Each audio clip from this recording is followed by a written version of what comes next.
All right, Exodus 1 kind of solidifies our place in Egypt. What is unique about the new king? A new king comes to power, all right? What do we know about this new king that comes to power in Exodus 1? Y'all remember from last week? What's the one feature that kind of makes things make sense? Debbie knows. Yes, Debbie was not here, all right? She knows. She watched it. I'm sure she does. He doesn't know Joseph. He doesn't know Joseph. What? I know. It's like, wow. We knew we were going personal. All right. He does not know who Joseph was. All right. Which should give us some indication that there's some type of transition here. It's not like this is just a king who was a nephew and didn't know the guy down the hall. All right. It was clearly probably some type of transition. And we do know from history that around this time, around what would have been about 100 years before the Exodus, we do have what's called the New Kingdom that takes over, the new dynasty that takes over around 1550 BC. So it makes sense that would be like that, okay? And he has concerns about the number, right? And so what's the solution? What's the first solution to get rid of these or to limit the number of Israelites or Hebrews, as they call them? What was the first solution? Kill them. How? When they're born, all right? The midwives were told, let the daughters live, but do what with the males? Not yet. We're not throwing anybody in the Nile yet, okay? To kill them, which the midwives do what? No. Why? Why don't Moses tells us why they don't. Why? What does Moses say about it? They feared the Lord. Good. They feared God. And God blessed them with families of their own, okay? When he calls in those midwives, those two midwives, all right, Shipra and Puah, all right, he calls them in and goes, hey, what's going on? She goes, them women is sturdy, all right? Baby come out sideways. She didn't scream or nothing, all right? That was sort of the reasoning excuse. And so the second means of killing off them and limiting the number was what? Ashley, do you know? Yeah, good. Throw them in the Nile, okay? And so that was that solution, okay? In the midst of this sentence, a baby was born, all right? And he was beautiful, okay? And what was the name given to him by his Hebrew parents? We do not know, okay? She keeps him how long before she puts him in the ark? 3 months, good. 3 months, keeps him as long as she could for 3 months. Puts him in the ark or the basket. Again, Noah's ark, Moses' ark, same exact Hebrew word, a little bit different dimensions, okay? I would hope, okay? So Miriam takes the baby down, all right? Big sister takes the baby down, puts the baby where? In the river for it to float down and avoid all the things? Okay, good. In the reeds, all right? And that way the Pharaoh's daughter can come and get the baby. And she names him what? Moses, because it's a Hebrew word meaning to be drawn out of the water, okay? And he becomes their child. Now, who gets to do the nursing, the mothering early? Because we got Miriam, who's clearly probably near teenager, 10, whatever, somewhere in there, older than him. She kind of comes up with this, hey, there's a lady over there that just had a baby, maybe, possibly, and she can nurse for you. And goes, all right, score, okay? So we have a little bit of this. Aaron, the brother, is 3 years older. And I asked last week, why don't we have how do we hide Aaron from this? How do we prevent him from being killed and thrown into the Nile? And how does that happen? Why is Moses in danger, but Aaron, just 3 years older, is not? What logically, what would you conclude? Was Aaron under any threat? Doesn't seem he was, but Moses is, all right? Which is about 80 years before the Exodus is going to take place, okay? Now in Genesis 15, we have the promise of land and offspring. And what was the sign? What were the tenets of the sign? You're going to be, what? Strangers, enslaved and oppressed for how long? It's going to be a period of 400 years, okay?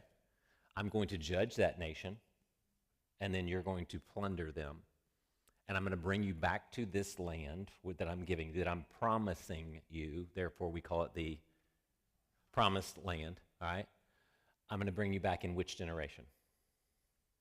The fourth generation. Why wait 4 generations? What was the stipulation? Y'all remember from Genesis 15? Because the sin of the Amorites, had not reached what? Its full measure. It hasn't been filled up. The cup has not been filled up yet, all right? Now, that 4th generation is this. Levi comes in, all right? We have Kohath, his son, Amram, his son, and then Aaron and Moses are the 4th generation, okay? So all of this is just a fulfillment of a prophecy given 300 years before Moses is born, and will be completed in that 400th year, somewhere like that, okay? So that catches up. Chapter 3. You ready? Let's roll. Meanwhile, Moses was shepherding the flock of his father-in-law Jethro, the priest of Midian. A little foreshadowing there.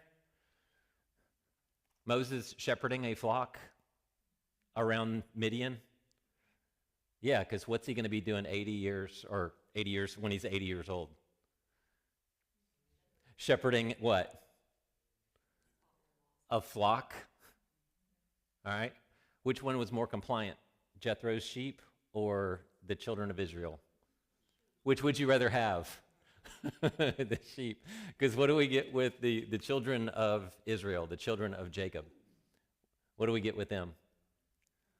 Murmuring. Anybody remember the Greek word for this? Gongusmos. All right, so if you ever hear somebody whining and complaining, go, you know what, this is a little bit too much gongusmossing for me. And so it sounds as ugly as it is, okay? So just no gongusmossing, okay? It just sounds gross, okay? He led the flock to the far side or the back side or behind the wilderness, which means there's one thing to be in the wilderness, the other thing is to be behind it, okay? That's a bad place to be, okay? And he came to Horeb, all right? Horeb, Sinai, same idea. We think these were twin mountains. One was called Horeb, it kind of dominated. The other was Sinai, a little less prominent, but don't get too worked up. But they're essentially the same thing, the mountain of God. 2, then the angel of the Lord appeared to him in a flame of fire within a bush. As Moses looked, he saw that the bush was on fire, but was not consumed. Anybody got a different word there? Kata, caustic. Kata always means down, all right? Caustic, we got a word holocaust. Holos, completely. Caustic. Caustic is to burn up. So a holocaust is to completely burn up a race of people, okay? That's why we call it the Holocaust. Whole caustic, to burn down. It should have been burning down, okay? Think about a fire that's burning and the bonfire's going all high, and eventually what happens to it? Eventually it's consumed and it burns down. You with me? This is the word that's using right here. This tree is on fire, but it's not, the flames are not going down eventually. It just continues to burn and burn and burn as if it's been fueling in some way. So that gives you an idea that it wasn't just the tree on fire, all right? It was the tree on fire. And he keeps looking and goes, man, that thing's still on fire. Hour later, man, that thing's still on fire. What? So this is where we get this idea that it wasn't just poof, it was on fire. The angel of the Lord, this is an interesting dynamic. We're not sure exactly what to make of this, all right? But there is some type of manifestation of God that's referred to on several occasions called the angel of the Lord, okay? Most of the time, it's almost interchangeable with God himself speaking. So we'll have the angel of the Lord who appeared to him in this flame, but who is Moses going to have a conversation with? I mean, you can look at the text. We'll look at it. It'll say, God spoke to Moses. God said this, and God answered this, and God said this, and Moses said to God, but isn't it the angel of the Lord? Okay? So you see how they're essentially interchangeable? We get this idea of the angel of the Lord, but yet it is God who speaks. He does the same thing with Abraham back in Genesis 19, 20, somewhere in there. All right? Excuse me. So Moses thought, I must now, na in the Hebrew. Remember we've talked about Hosanna, all right? Jehovah Yasha Na. God save us when? Now. This is the same word right here, this now word. Hosanna is God save us now. It's a prayer for deliverance, all right? Which is what they say at the triumphal entry. But this word na means I must now do this, or I have to go over there right now to go see this. And look at this remarkable, this grand, this megas sight. Why isn't the bush burning up? Again, or burning, it should be burning down rather than burning up, all right? 4, and when the Lord saw that he had gone over, let me read it a little more precisely. When the Lord saw that Moses had gone over to look, God called out to him from the bush. Interesting question here. Is God passive? Meaning, can God be affected? Do our actions prompt God to do something, or is God above our actions such that he does what he wants, when he's supposed to do what he wants, irrespective of anything we do? Because that gets really interesting. When God starts to respond to us, then we have what we call a passive God. God that can be passively activated, can be moved to something. And what do we see here in this? Because a lot of people don't like that version of God. That God just he doesn't respond to us, he just always does what he's going to do. And what I see right here is the Lord saw that Moses came over to look at him and went, oh, Moses is coming over. I'll go ahead and talk to him now. Instead of just screaming at Moses from 500 yards away, ignoring the bush. When he comes over to look at it, now he calls out to him from the bush. And what does he say? Moses, Moses. Now, your flag should be going off on that one, right? Why? What did he just do? He did call him by his name, but say it again, Kurt. Why? Why is that important? When do we see this again? Do we see another occasion when the double name? What is it? Simon, Simon, Satan is asked to sift you like wheat. So it's this, no, you need to pay attention and you need to hear me. And it's not a yelling at, it's a very passionate, almost a very intimate term. Moses, Moses, all right? You said it, another one? You were saying Mary, Mary, but you got the wrong sister. Martha, Martha, why are you letting this trouble you? All right, don't you understand she's choosing the better one? Can you think of more? Jerusalem, Jerusalem, how I long to take you under my wing, but you don't want me to. What else? There's a couple more. Absalom, Absalom, my son, I would trade places with you if I could. This is when Absalom is killed in battle, all right? One more, the obvious one. I thought everybody would get this one. Good. Saul, Saul, why are you persecuting me? Okay, see this double name? Again, next time you'll see it, all right? It's a very intimate term. Here I am, he answered. Do not come closer, he said. Remove the sandals from your feet, for the place where you are standing is holy ground, holy Adam, all right? The first human was who? Adam, made out of what? Adam. Adam is ground. Adam is dirt, all right? So this is holy Adam, all right? So that just connects him to Adam. Then he continued, I am the God of your father. Who's Moses' father?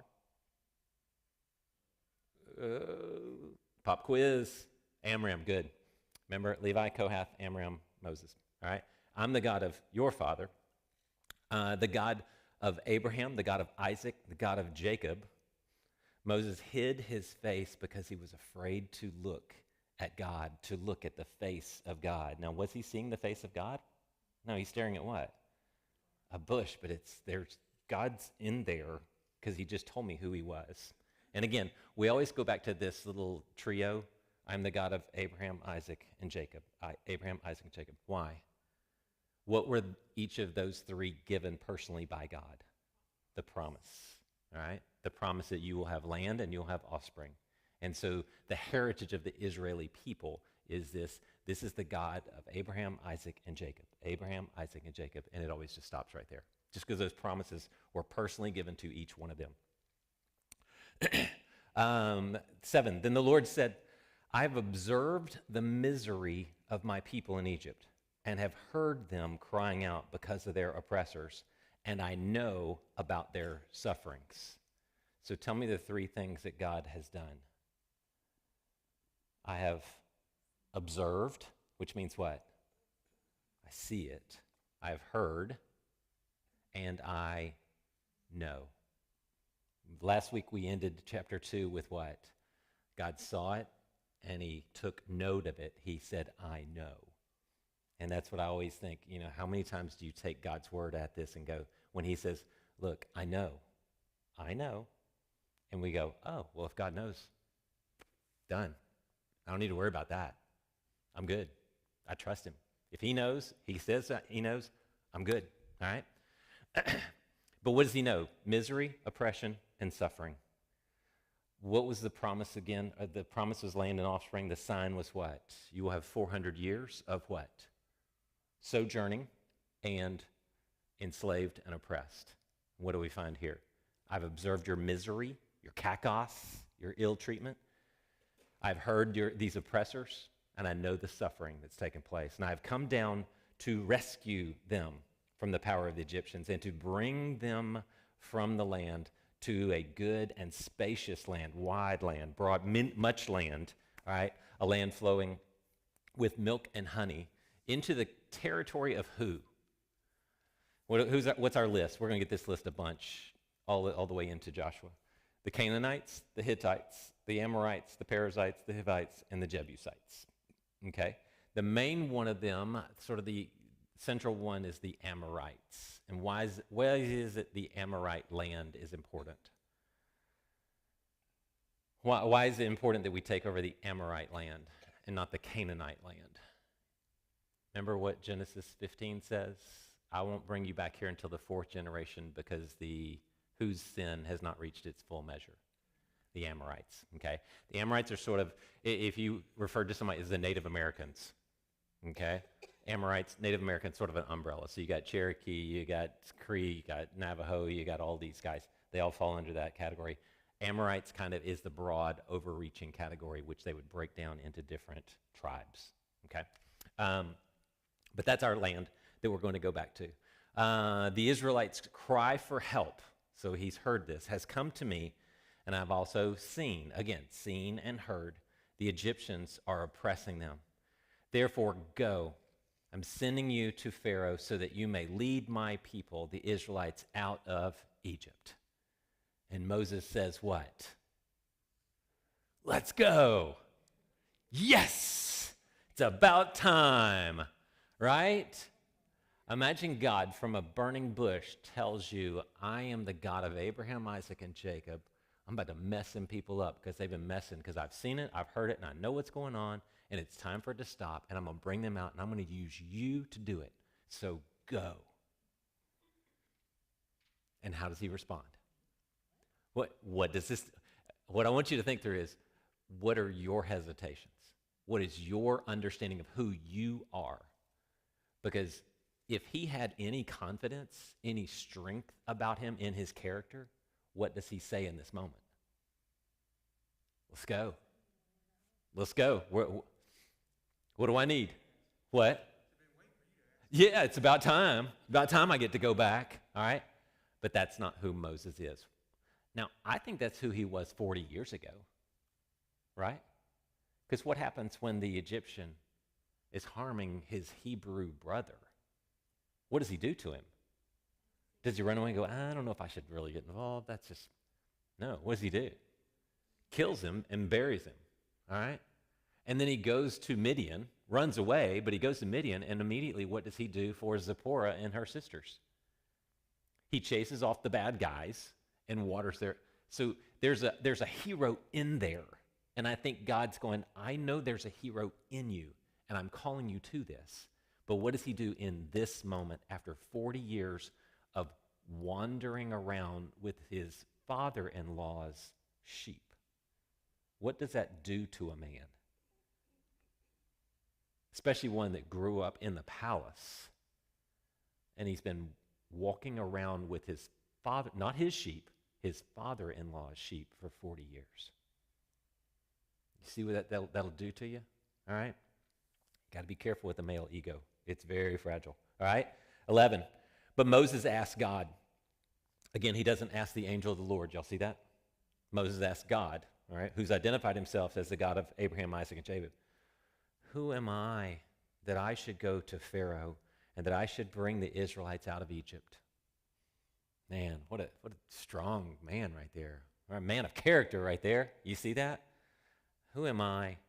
And I want to go, well, that's an excellent question. Why don't you write out your resume and let's see who you are, all right? Because what? Maybe somebody that can get into the very palace, that has access to Pharaoh, can go in and maybe say something. Man, I wonder who we could get to do that. Why don't we go find that guy that's been enslaved for the last 80 years building the pyramids? You think he's getting in the palace? No. You're going, you're exactly who I need. You're exactly who I need. Not only did you grow up in the palace, you'll have access. You speak the language. You know the mindset. You know the mentality. You know all these things. You're the perfect person to go in there. And I like to compare him to the Apostle Paul, which we'll kind of reverse this on Sunday. We'll kind of flip it back, and Paul will be kind of like Moses, but that's another sermon, literally. All right? What was Paul?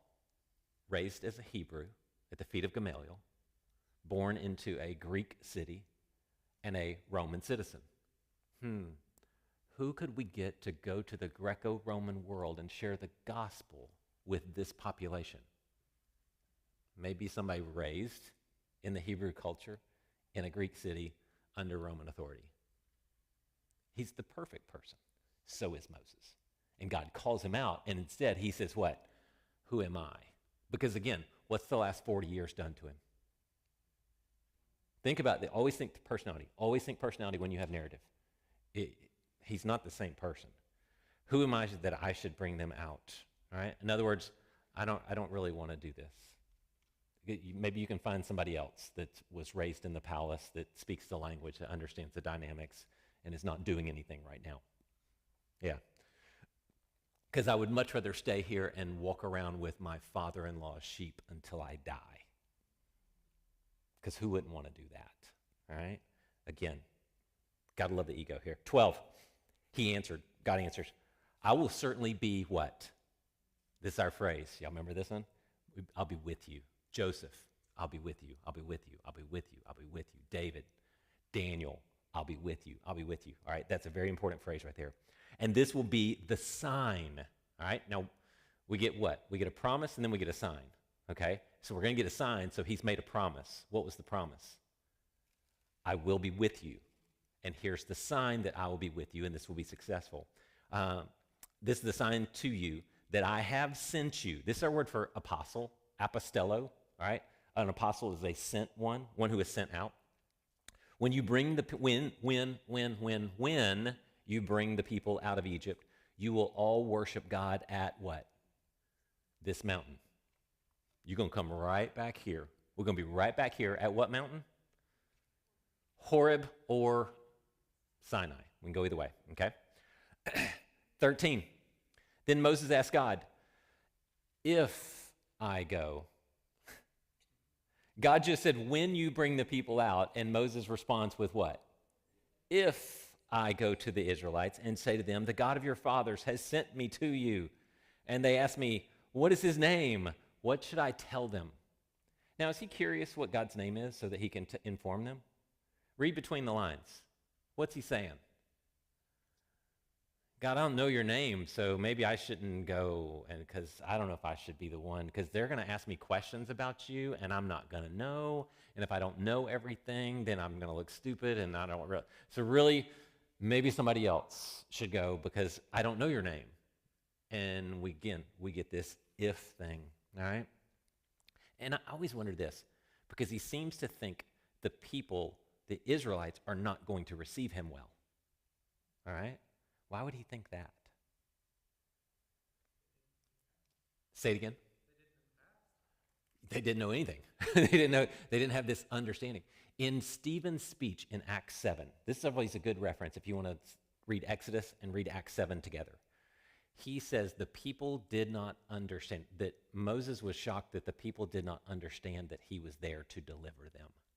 So 40 years earlier, when he goes out to deliver them, to rescue them, what did they do to him? Are you going to kill me like you killed the Egyptian? And he runs away. Because why? They didn't go, Moses, thank you for coming to save us. They're like, are you going to kill me too? So I wonder if that initial little conversation, that moment in time, crippled him 40 years later as to going back to these same people. Because what if they ask me questions and I don't know? All right. God's not phased yet. He's going to get angry here in a second. But God replied to Moses, I am who I am. All right, Yahweh. This is what you were to say to the Israelites. I am has sent, apostello, sent me to you. God also said to Moses, say this to the Israelites, Yahweh, the God of your fathers, the God of Abraham, the God of Isaac, God of Jacob, has sent me to you. Are you getting the picture that he's been sent? All right? This is the 5th time he said these exact same words. I have been sent. This is my name forever. This is how I am to be remembered in every generation. All right? This is why the name Yahweh is so important. If you want to read, as you read through your Bible in the Old Testament, you see L-O-R-D, Lord, in all caps, Yahweh. Okay? It's always, all caps is always Yahweh. 16. Go and assemble the elders. All right? The elders of Israel.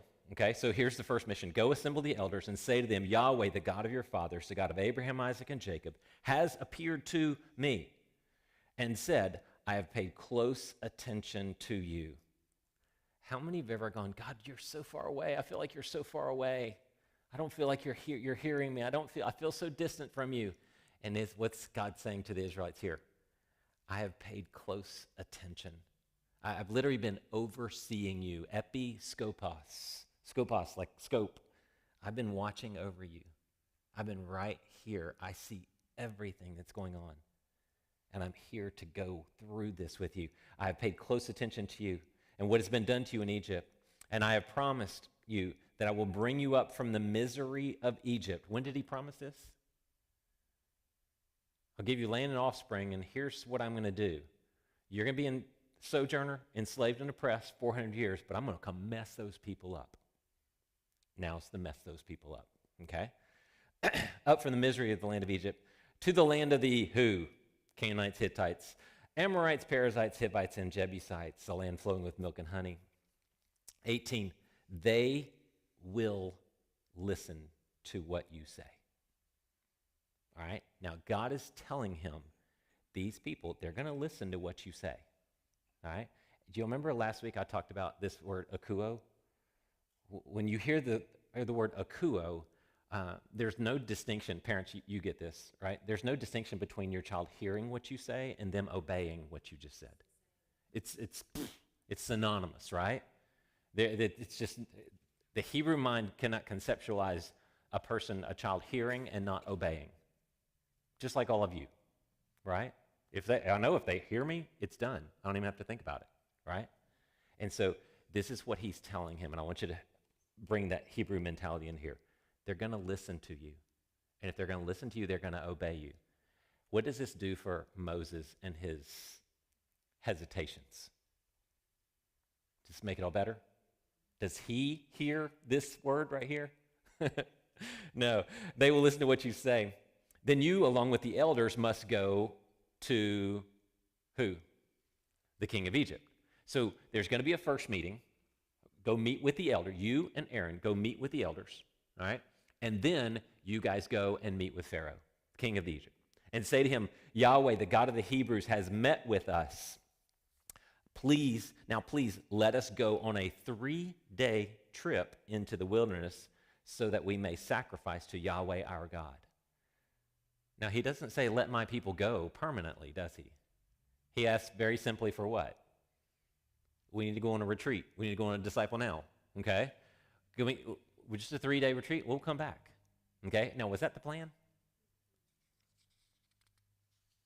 Why does he initially just say, go ask for a 3-day retreat?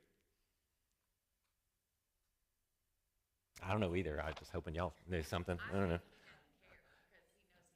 Yeah, it's a moot point, one way or the other. Yeah, he's not going to agree to a 3-day, nor is he going to agree to permanent. So it's just, who knows? I was just curious if y'all had a brilliant answer. Okay, 19. However, However, now, this is what I love about what God does sometimes. God says, I want you to go, and they're going to listen to you, and you're going to go have this meeting, and they're going to do all this, and this is going to be awesome, and you're going to deliver my people, and it's going to be great, and go. And then he says what in 19? However, just in case you're wondering, I know that the king of Egypt will not allow you to go unless he is forced by a strong hand. I will stretch out my hand and strike Egypt with my miracles, my thumazo, my wonders. All right, if you're going Prince of Egypt on me, hear the movie where he echoes, you'll see my wonders, echo, all right, that I will perform in it. After that, he will let you go. All right, any doubt, any equivocation on that? He might let you go. He'll think about letting you go. No, he's going to let you go. And when he lets you go, you're going to do what, according to the sign? When you bring these people out, you will come where?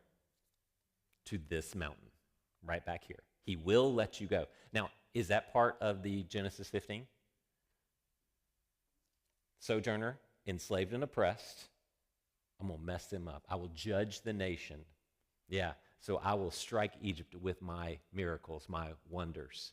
And when did he promise this? Genesis 15?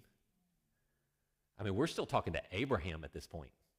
This is Abraham pre-kid, pre-Ishmael, not just pre-Isaac, pre-Ishmael. He's telling this is the way this is going to play out. And over a 400-year period, believe it or not, it just plays out exactly as God said it would. What a coincidence. Who knew? All right? So I'm going to strike Egypt with my miracles. 21. And I will give these people such favor in the sight of the Egyptians that when you go out, you will not go out empty-handed.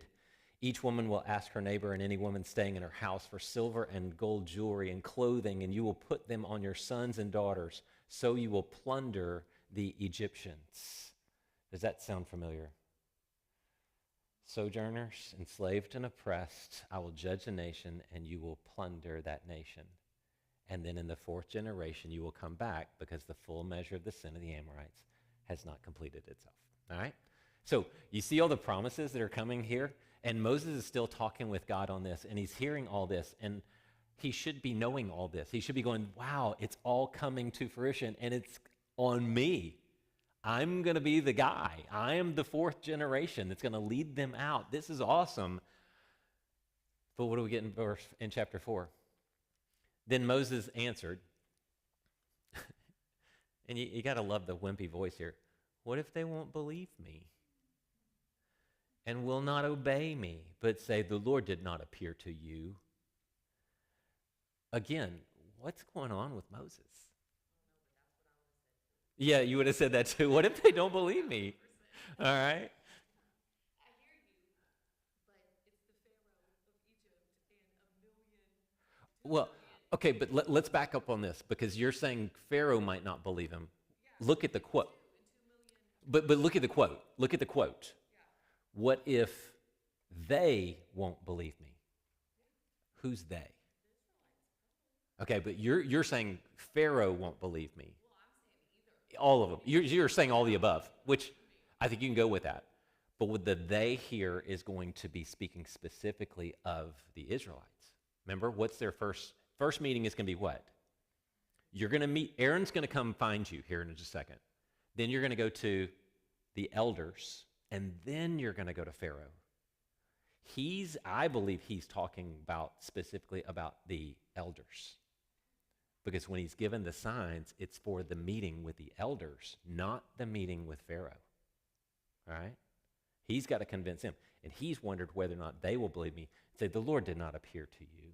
All right? The elders are thinking it's been, because it makes me think of the 70 years. The 70 years has been, the 400 years is over. So hopefully somebody's counting and looking, maybe not. I don't know how you count that, but that's okay. If not, and somebody came up here and goes, God has appeared to me. Yeah. I'll let you all know. We would be like, no, he hadn't. We're going to, but here's the thing, and this is what God does with him. God goes, hey, what's in your hand? Look at verse 2. You see it? So he whines, what if they don't believe me and will not obey me? But say, the Lord's not appeared to you. Remember, we get promises and then we get signs. So God is not naive to think they should just believe you because you said so. God goes, all right, I can work with this sign thing.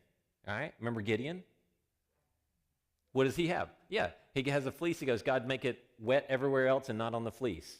And God goes, all right, done. Next day, Gideon's like, how about this time make it wet on the fleece and dry everywhere else? And God goes, all right, this is not a problem for me, all right, but I need you to believe me. And so he does what? What is in your hand? I love this. You know why? Because God goes, all right, Moses, what do you have? Not what am I going to supernaturally give you so that you can do miraculous things. He says what? All right, what you got in your pocket? What you got in your hand? And the response is even better. It says a staff. It doesn't say the staff. It doesn't say the staff of awesomeness. It doesn't say anything like that. It literally is the indefinite article a stick. I mean, work with me here. A stick. God goes, well, Moses, what if they don't believe me? What if they don't obey me? I don't know. I don't know if I should do this. And goes, all right, what do you have? What is it you have in your possession I can work with? How many times has God asked you, all right, what you got? You got a voice? You have an ability to speak? You have the ability to hold a door open? You have the ability to say things? You have the ability to, do yard work? What do you have in your hand? Because that's how God works in the life of Moses. Again, he doesn't supernaturally give him this magical stick of awesomeness. It just goes, what do you have? And he goes, I got this. And God goes, all right, I can work with that. And eventually he's going to end up calling it, that's my staff. It's not your staff anymore, Moses. It's my staff, because with it you will do my wonders. And what does he do with this stick? This is a pretty cool stick, which just comes out of the blue, right? It's just my stick. And God goes, all right, well, it's my stick now. And you wait and see what I do with this thing. I mean, he's holding up the stick, and the Israelites are winning battles. So much so that what? His arm gets tired, and what happens? Get two guys to hold up his arms with the staff so they keep killing the bad guys, all right? What do you have? Because I think a lot of us in churches just walk around going, well, I can't do anything. I don't have anything God could use. And God goes, well, what's in your purse? What's in your pocket? I can use that. I can do some pretty awesome stuff with that, all right? And that's why I love that. So he says, throw it to the ground. So he, all right, throws it to the ground. It becomes a snake, and Moses ran from it. Why did Moses run from the snake?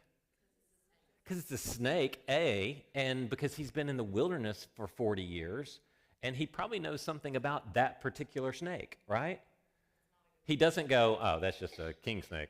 It's a rat snake. It's or whatever. No, he goes, well, I know what that is. I'm running, all right? But the Lord told him, stretch out your hand and grab it by the...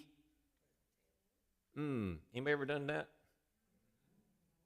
Yeah, you have to. This is a lesson you learned once, right? Yeah, you learned this one the hard way. So he stretched out his hand and caught it, and it became a staff in his hand. This will take place, he continued, so that they will what? Believe. Remember what was his complaint? What was his hesitation? What if they don't believe me and obey me? Well, here, let's work with this stick thing.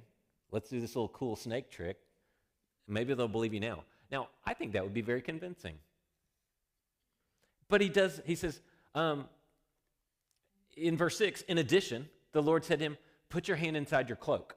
Right? Doesn't use the staff this time, just use his cloak. Put your hand in there. So he puts his hand inside the cloak, and when he took it out, it was what? The text is diseased. There's, for some reason, the Holman translation does not like the word leprosy. They will never, ever, it's the Greek word lepros, and the Holman translates it as skin disease. I'm like, just call it leprosy, because we all know what the original thing was, all right? So it's disease. Now, imagine you put your hand in your coat, you pull it back out, and you have leprosy now. Now, the snake thing was pretty scary, right? But you could run from that. How are you running from this? How freaked out is Moses at this point? Burning bush, God is calling out to me, telling me I'm going to be the fourth generation guy. I don't want to do this. I don't know what to do. They didn't like me last time I went. Now my stick, and I'm grabbing it by the tail, and now I've got leprosy on my hand. He's freaked out. I just know he's freaked out. Puts it back in, pulls it back out, and what? Just like the rest of his skin. All right?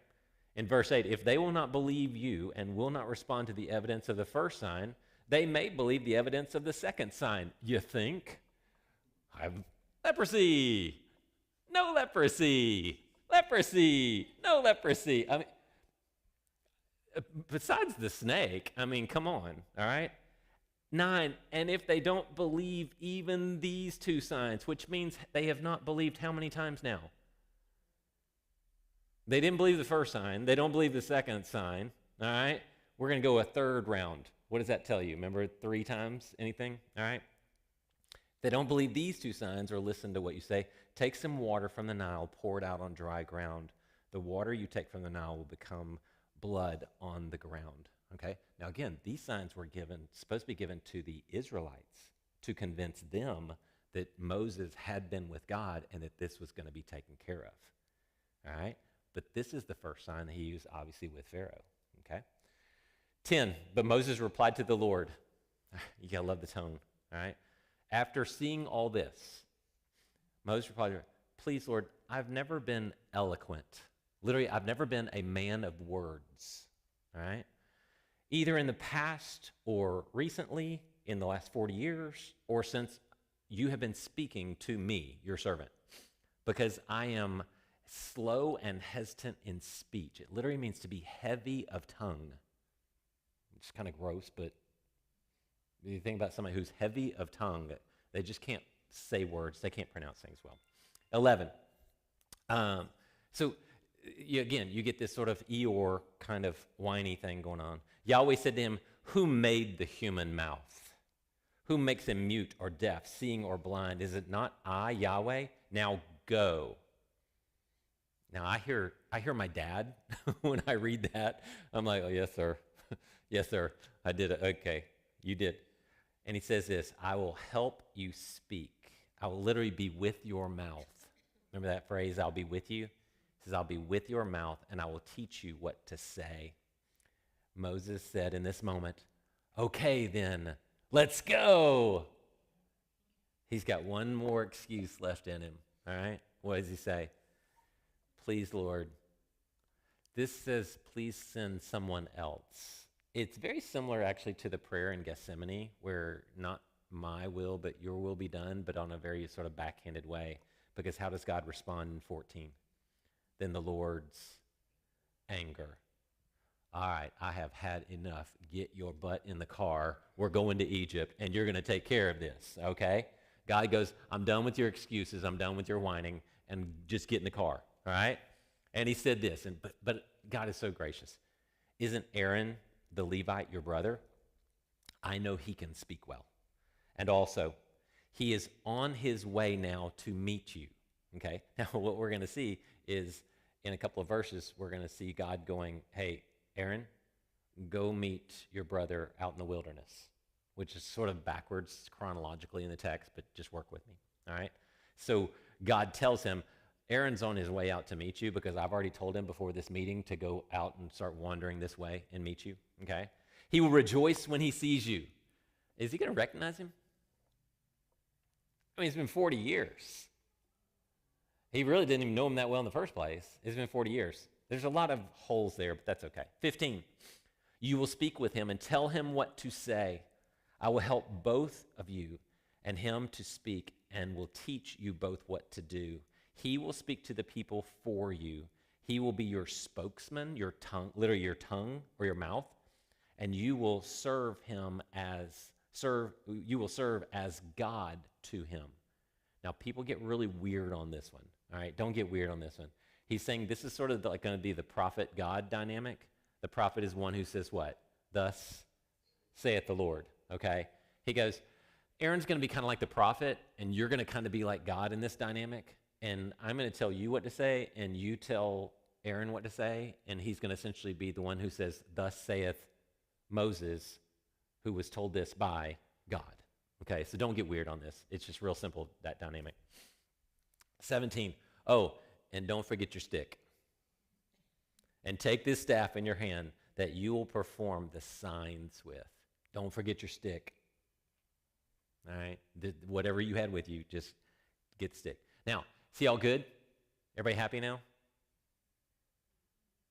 See on board? Do you notice we don't get a response here? Because what would it be? Is Moses going, all right, let's do it? No, I think he's still got more in him, and God goes, that's it, just finish the chapter. Because who wrote this? Moses. So Moses tells us that Moses didn't say anything. You with me on that? So if you want to make yourself look good, not look like a big whiny piney for the 5th, 6th time now, just shut up. It's the end. Okay? All right. 18. Then Moses went back to his father-in-law Jethro and said to him, please let me return to my relatives in Egypt and see if they are still living. Anybody got a flag on that one? Is that what God told him to do? Go back to Egypt and see if your relatives are still living. It's not untrue. All right? That's not why he sent him. At no point does God go, hey, go back and see if your relatives are still alive. But he goes to Jethro and says, hey, can I go back to Egypt and see if my relatives are alive? Why not just tell the truth? If you're Jethro and your son-in-law comes to you and goes, hey, God was in a burning bush that wasn't being consumed, and he told me that I'm supposed to go back, and he said, what do you have in your hand? And I kept whining, and I go, I got a stick, and he goes, do something cool with this stick, and it turned into a snake, and then I have a coat, and he puts it in leprosy and no leprosy and leprosy and no leprosy. And if I need to pull out some cup of water, and I'd have to go to the Nile, but that's a long way away, all right? Do you think Jethro would go, oh, okay, well, good luck? I think it's one of those things of convenience of, I'm just going to go over here for a little bit. Is that cool with you? Jethro's like, yeah, that's fine, that's fine. All right, Jethro says, go in peace. Shalom, shalom. All right, 19. All right, I got 3 minutes. Now in Midian, the Lord told Moses, return to Egypt, for all the men who wanted to kill you are dead, meaning your father or your grandfather. So Moses took his wife's son, put them on a donkey, and returned to the land of Egypt. And Moses took what? What does your text say? His stick? God's staff. All right, God's staff. See how that transition? In his hand. And the Lord instructed Moses, when you go back to Egypt, make sure you do all the wonders, the thumazo, before Pharaoh that I have put within your power. And this is fun. But I will harden his heart so that he won't let the people go. Can we go over that last part one more time? So you call me from a burning bush, tell me all this. I tell you I don't want to go because they may not believe me and they may not let me go. And so I got a stick and it's got a snake and it's got a leprosy and I know leprosy and I've got a cup of water in the Nile. It's going to turn to blood and I'm supposed to go and be happy about it because you got mad at me when I complained that I wasn't able to talk very well and wanted you to send somebody else. And now you're sending me, I got permission from my father-in-law, lied to him to get permission. He told me shalom, shalom. And now you're sending me out and you're going to do what? I'm going to harden his heart so he won't let you go, which is what you're telling me to go, and you're telling me he will let me go?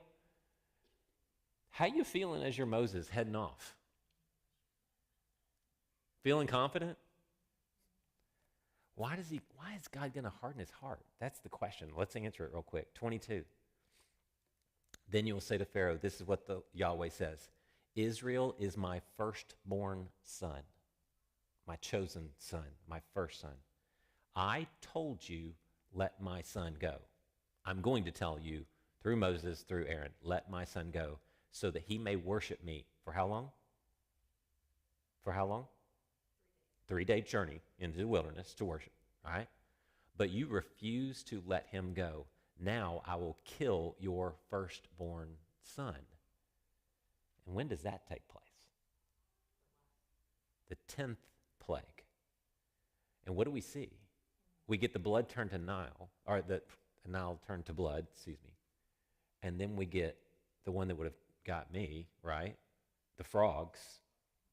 Like I said, Israel would be worshiping frogs if I'd been Pharaoh, because God could not have hardened my heart enough to make me want to go along with the frog thing. And then we get gnats, mosquitoes, we get hail, we get dead livestock. And what happens as we go along, we'll read this, and God did what? Hardened his heart. Pharaoh's like, that's it, go, get out of here, you're killing me.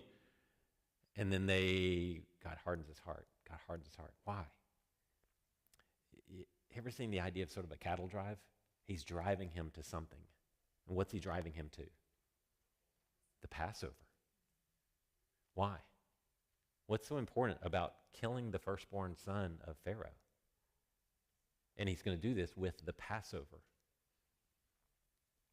What were the Israelites supposed to do so they would not die in the Passover? Take the blood, create a distinguishing mark over their house. And the killing of this animal would be on the 14th day of Nisan. Jesus is crucified on the 14th day of Nisan. And his blood creates what? A distinguishing mark over us so that we will not die. Now, why does God harden his heart, driving him toward this Passover event? What's he doing? He's telling a story, isn't he? I'm going to drive him to this event so that I can point to that cross and go, that's where I was driving him. This event, the death of this lamb, his blood over the doorframe is exactly like the blood of Christ. If you stay under the blood of this cross, you will be just as safe as your forefathers were in their houses. And anyone outside of this house will die. You see what he's painting? And this is where he's driving him on this. Now, really weird thing. I'm over time, I know that. All right. This overnight, they stop to camp, and God tries to kill Moses. And Zipporah grabs a knife, cuts off a piece of Gershon that he probably didn't want to have cut off in that moment, and she throws this piece of flesh at Moses and says, "You're a bridegroom of death to me." And God goes, "All right, we're cool." And we go on to Egypt. Don't even in the least. And I've watched so many videos this week and read so many commentaries, and they all start with, well, it might be. And I go, then nobody knows. If every commentary starts with, it might, I always say it's sort of like that thing of, I've heard soldiers say this, you never shoot twice. Jeremy, help me out with this. Why do you never shoot twice if you're in where the enemy's near you? You can shoot once and the enemy's going. If you shoot a second time, what happens? Now I know where. This is a one-shot deal. So what do we do with this one-shot scripture? We go, got me. Well, I don't know why God was trying to kill him and throw in the foreskin at his feet. All right. 27, quickly. Now the Lord had said to Aaron, go and meet Moses in the wilderness. He's on his way to see you. So he went and met with him at the mountain of God. So Aaron comes all the way to him and kissed him. And Moses told Aaron everything God had sent him to say and about all the signs he had commanded him to do. All right? Then Moses and Aaron went and assembled the elders of the Israelites. Presumably they have gone to Egypt at this point. Aaron repeated everything the Lord had said to Moses and performed the signs. All right, we got the snake, we got the leprosy. I don't know if we got the blood or not, before the people. The people did what? So what was Moses worried about? How many times have you worried about something that God had already taken care of and said, look, they're going to believe you. They're going to hear you. They're going to believe you. Just go. Well, I don't know. No, the people believed, and when they heard that the Lord had paid attention to them, that he had seen their misery, they did what? They bowed down and worshiped because they had hope now. And that hope is going to sustain them through all of what's going to happen next, right? And they're going to just march gloriously with their tambourines singing, our God is an awesome God, all the way into the promised land, right? Never once complaining, never once doubting, never once questioning anything that God is doing, right? Just obeyed. It was pure awesome the rest of the way, right? How long does your bowing down and worshiping last? Through the storms? Through the tough part? Through the trials? How long does your hope, what you learned in the dark, how long does that last? Does that sustain you? So, all right. So we'll pick up with meeting with Pharaoh in 2 weeks. We will not meet next week. Ashley and I are going to pastor camp for a couple of days. We're going to go on a 3-day retreat into the wilderness of North Carolina. So literally into the wilderness of North Carolina now. It used to be like nice, but yeah. So we'll take off and we'll be there next week. So pray for us as we go and just relax for a couple of days. So, all right. Any questions real quick on this? Don't ask me about the bridegroom of blood and flinging a foreskin at somebody. That's just, Zipporah is his wife. Sorry. Yeah, Zipporah is his wife. Yeah, she's a tough one, at least according to the movie. So, all right, let's pray and let's go. Father, thank you so much for just an opportunity again to look at your scripture. I pray that you would help us to process this, to think through this, to let the personalities of characters come out, and may they have a profound effect on our faith, on the things we believe. Father, may we see just the errors in the ways of all these characters, and then we see your goodness and your mercy and your love. But most of all, Father, may we see your plan to redeem us and to save us and rescue us and deliver us from our own sins and from the wrath that we so richly deserve. So, Father, I thank you tonight for the cross, and I thank you that the blood of Christ is painted on the doorframe of our lives to create a distinguishing mark that we might be saved from the wrath, your holy and righteous wrath for our sinful ways. So, Father, may we rejoice in that, may we celebrate in that, and may that lead us through all of the dark times that we come into. And I pray this in Jesus' name. Amen.